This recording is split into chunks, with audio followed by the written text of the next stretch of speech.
students, welcome back to class. What do you think about this idea of reducitarianism?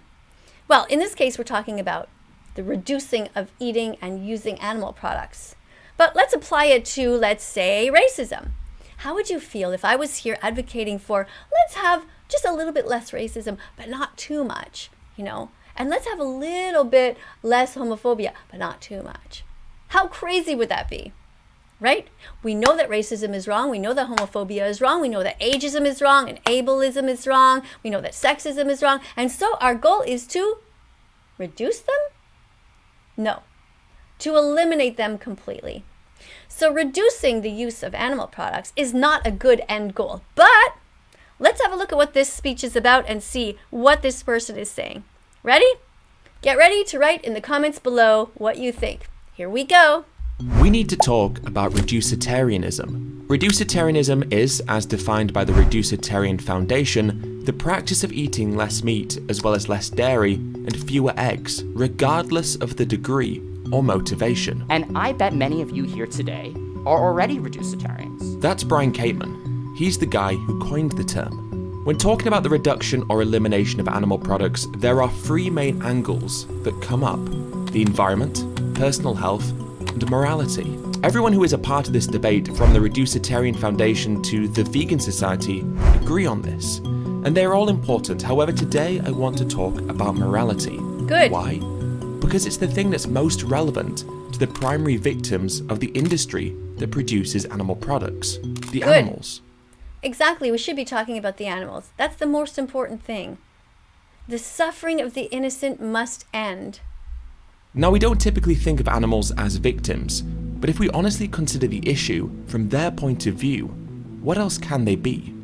They're not willing participants. Today we use and kill somewhere in the region of 80 billion land animals. Look at that. 80 billion land animals are killed every single year. Can you just try to imagine that number? Not million. Billion. Now pretend you have raisins. You have a bag of raisins. Have you ever counted how many raisins are in a bag? There's quite a lot, quite a few hundred, right? Imagine having this huge kitchen table and counting raisins up to, let's say, 10,000 or 100,000 or 1 million. Now imagine counting to 1 billion. How many raisins would fill your entire house, or would they even flood out into the street? All into your backyard, into your neighbor's yard, if you're counting 80 billion raisins. Now picture that those are all live, sentient beings who want to live, who don't want to die. Isn't it just mind-boggling how cruel humans are? And we don't need to be. We can start becoming vegan and ending the animal exploitation that goes on. Animals and around 2 trillion marine animals. 2 trillion!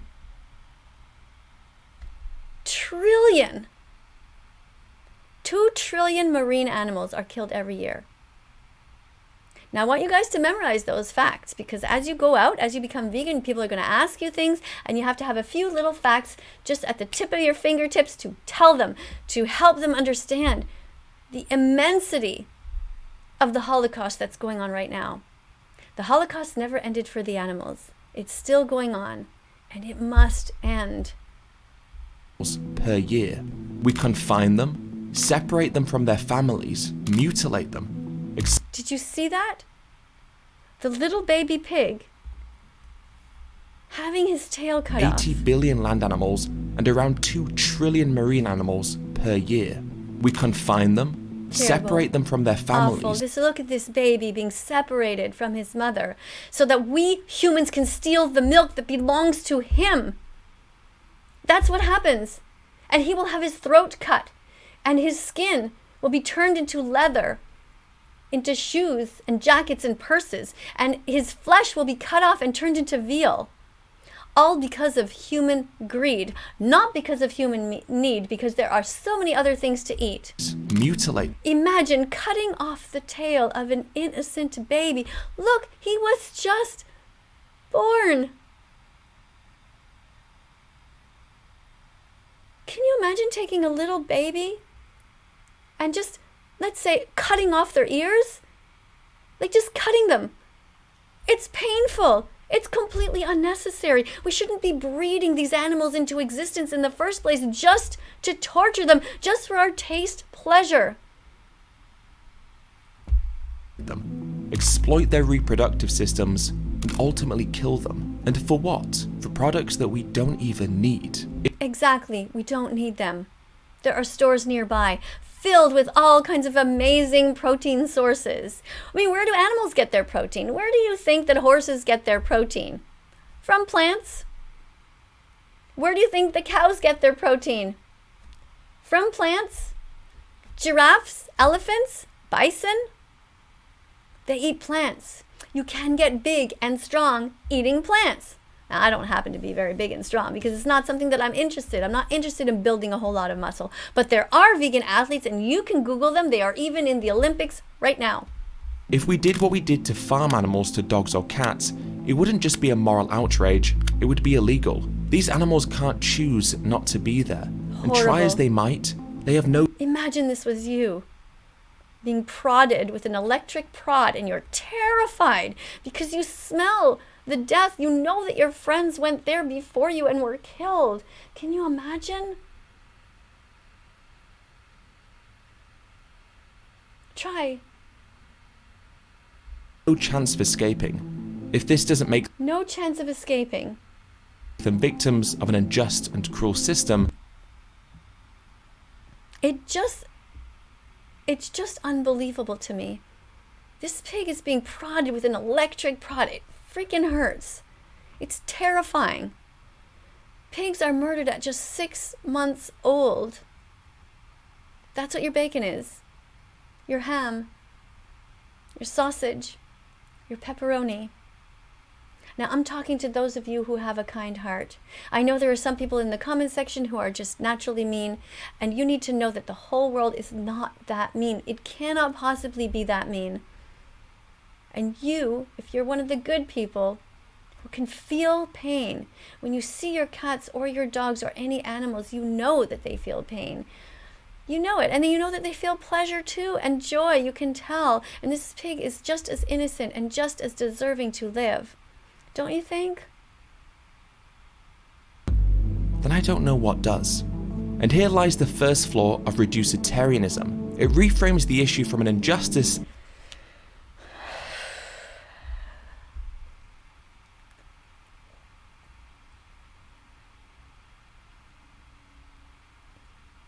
I just can't understand how anyone can see an animal suffering like this and just be okay with it. I mean, this animal here, this poor innocent animal will end up on a McDonald's burger or in a supermarket shelf as a piece of steak. Now, just like you, I used to eat animals, but I really didn't make the connection before. And now, I could never go back. Nothing tastes as good as being vegan feels. I tell you the truth. I guarantee it. Once you know you're on the right side of history, there's no going back to cruelty. that must end as soon as possible for the sake of the victims, to simply being a problem of scale. It is saying that simply reducing the number of animals we use, hurt, and ultimately kill is enough. It's not enough to just reduce. It's just not enough. We can't just reduce the amount of cruelty. We must end cruelty completely. Imagine this represents all the farm animals in the world. Now fast forward in time and imagine we live in a reducitarian world. The number of farm animals would decrease, maybe even quite a bit, and obviously that's good. But imagine that you are one of the remaining animals. Would you feel any better about your plight because instead of being 1 in 80 billion, you are 1 in 1 billion, or even 1 in 100? So again, a reminder to you that you can imagine yourself being in their position. No matter how many other animals are saved, if you're the one left who's going to be eaten, murdered, how would that feel? They all matter, don't they? We recognise that this issue is not simply one of scale, but is instead about the injustices that are being carried out on individual animals, then this is clearly far from enough. The whole point of an injustice is that we must end it, not simply just reduce it, Yes. while still fundamentally allowing the injustice to continue. Case in point. Exactly. Look at these little lambs. When you eat lamb, you're eating a baby. Just a baby. How is this little lamb any different than a puppy or a kitten? And everybody would absolutely lose it if people were eating dogs and cats here. But lambs, have you ever met a lamb? They're so innocent and adorable. They're so cute. And even if they weren't cute, shouldn't be hurting anyone. Would we say someone who beats their dog should be allowed to continue beating their dog, as long as they do it a little less? What do you think? Should somebody be allowed to keep beating their dog as long as they do it less? How about beating their wife or their child? As long as they do it less. What's the difference? It's not good enough to just cut down on your animal consumption. You must end it completely. We must end racism completely, homophobia completely, and any kind of prejudices completely, including animal abuse. End it completely. You guys can start now. Absolutely. Start looking at the foods that are on your plate and plan a deadline where you're never going to consume them anymore. Now, I'm not saying that you have to do it this second, because that's not realistic. You probably still have food in your fridge. You're probably wearing some leather shoes. You don't necessarily have to throw them out, but you have to get into the mindset of declaring that from now on, I'm going to be vegan, and you pick a date, whether it is next week, but you work towards that every day. You don't ever buy any more products starting today. No more buying of meat, dairy, or eggs. If you have stuff in your house and you want to get rid of it, that's different because it's not hurting the animals. They're already there. You're not paying for any more to be slaughtered. But stop right now. Every time when you go out, when you're buying coffee, stop putting dairy milk in your coffee. Don't buy any cheese on pizza. Find the vegan options. You can do it. Yes, you can. If my 82-year-old mother-in-law, who's Italian and who's allergic to gluten and soy, can be vegan, I think you can too. Yes, you can. Now imagine we fast forward again, but this time we land in a vegan world. Isn't this the outcome that best fulfills the overall aim Yes. of reducing suffering and creating a more equitable food system? And with all the food innovation happening, we wouldn't even have to sacrifice any of the taste pleasure we experience from consuming animal products. So if this is the best Exactly. outcome, shouldn't this be the one that we advocate for? Yes. However, in opposition to this, the main thrust of reducitarianism is that Not everyone is able or willing to follow a completely vegetarian diet. and so offering people something of a compromise is more likely to get them to make changes. But the problem with this mentality is that an injustice is an injustice, and what is wrong is wrong. Sure, it can be inconvenient and even challenging to confront an injustice, but that doesn't make doing so any less important. And on top of that, even if it is better to be a reducitarian than to be a hardcore carnivore, that doesn't mean there is any merit in actually advocating for it. Imagine someone comes across information about how harmful animal agriculture is, and then considers doing something about it. There are 3 courses of action they could take. They could do nothing, they could reduce their consumption of animal products, or they could become vegan. If we advertise reducitarianism as the end goal, the prospects of that person becoming vegan decrease. Essentially, it would actually get rid of this option. However, if we advertise veganism as the end goal, all 3 options are still on the table. Yes. It That is what the goal should be. Absolutely. accomplishes the same thing as advocating for reducitarianism, but there's a chance the person would actually become vegan instead, which would increase their positive impact on the world. Yeah. And it gives them the opportunity to also oppose other industries that exploit animals as well, Yes, like circuses and the use of leather, wool, feathers, furs. like the fashion industry, animal testing, and the entertainment industry.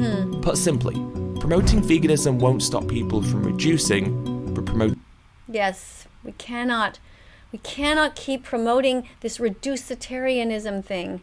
It sounds good in theory, but in the end, we must really reach the hearts and the minds of people and try to get them to understand that ending all animal exploitation is the end goal. Reducitarianism will stop people from going vegan. And if the point of veganism is to reduce the suffering of animals, what is the point of reducitarianism? To claim that it's fine to still cause needless suffering as long as you are causing a little less needless suffering. No, that's not okay. It's not okay to cause less suffering. The goal must be to end it completely. Than you have caused in the past. Finally, advocating for reducitarianism assumes that people are unwilling to confront reality and take action to change it if it causes them an inconvenience. Of course, this is the case for some people, but not for everyone. And as campaigns like Veganuary show every year, there are literally hundreds of thousands of people worldwide who are more than willing to change to end the unjust exploitation of animals. And not to mention, treating people like they're not capable of making a significant change in their life is actually incredibly condescending. Now, Of course, there's nothing... It is condescending. It's like saying to people, well, you don't care that much.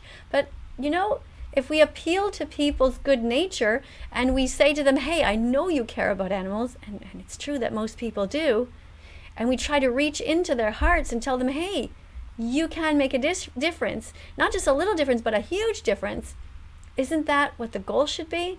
Nothing wrong with praising people for the positive changes they are making. However, reducitarianism promotes those changes as being enough. And they're not enough. For the animals who are still being exploited and killed. Look at these poor animals dying right before our eyes. Imagine if somebody took you and put you underwater, kept you there as you were thrashing about, and slowly you died because you couldn't get air. That's what's happening here to the fish.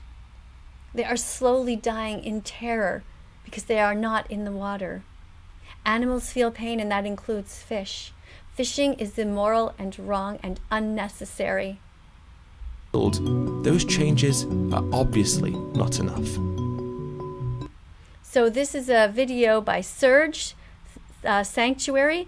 Thank you so much for this presentation. I thought it was very good. I think that we should definitely try to cut down. I think you guys will agree that we should be cutting down on eating meat. We need to talk and that should not be just the end goal to cut down. Reducitarianism is not good enough. Everyone must be vegan from now on. Tell me what you think in the comment section. Tell me what you are doing, and when is your goal to be fully vegan? Is it by the end of the week? In a couple of weeks? Maybe you want to just start right now. Never buy any more animal products again. Look at my shirt. Dear animals, I'm so sorry.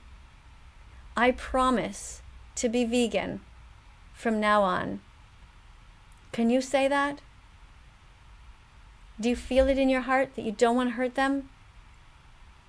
Veganism is the answer.